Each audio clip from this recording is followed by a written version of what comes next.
بسم الله الرحمن الرحيم.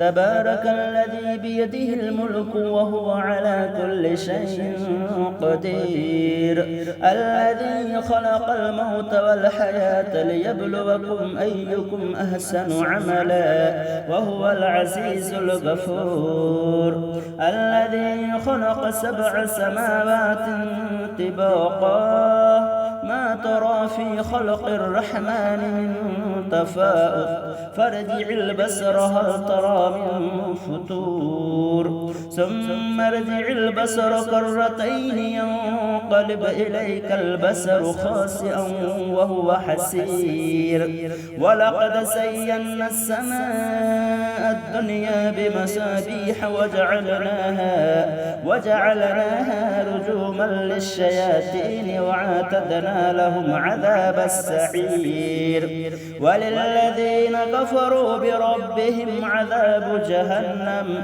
وبئس المصير.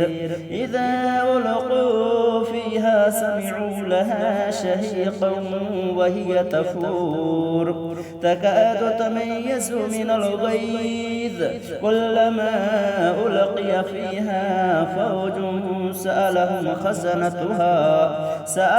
خزنتها ألم يأتكم نذير؟ قالوا بلى قد جاءنا نذير فكذبنا وقلنا ما نزل الله من شيء إن أنتم إلا في زلال كبير. وقالوا لو كنا نسمع أو نعقل ما كنا في أصحاب السعير، فاعترفوا بذنبهم فسحقا لأصحاب السعير. إن الذين يخشون ربهم بالغيب لهم مغفرة وأجر كبير. وأسروا قولكم أو اجهروا به إنه عليم بذات الصدور.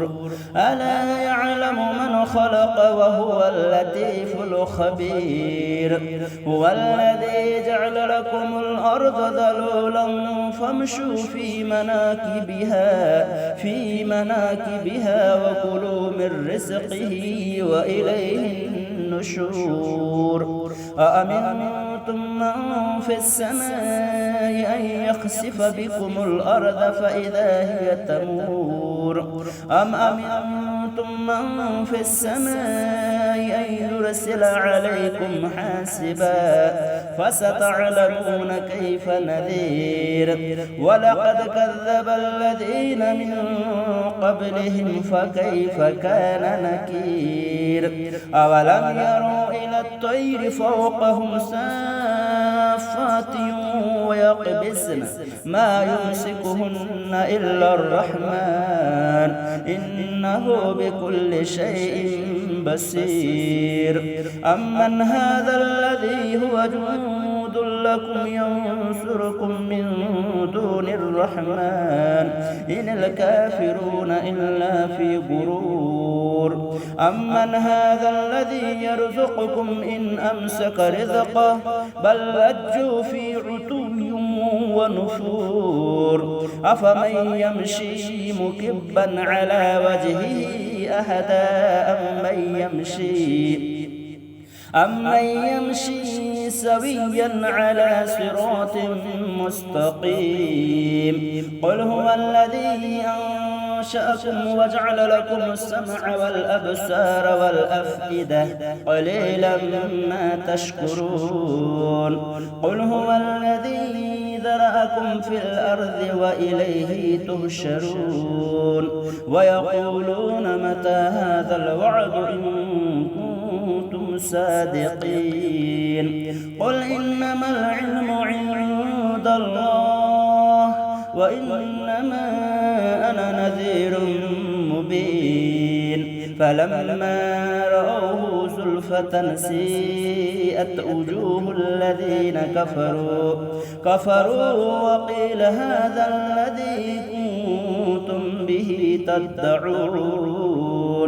قل أرأيتم إن أهلكني الله ومن معي أو رحمنا فمن يجير الكافرين من عذاب أليم قل هو الرحمن آمنا به وعليه توكلنا فستعلمون من هو في ضلال مبين قل أرأيتم إن أصبح ماؤكم غورا فمن يأتيكم بماء معين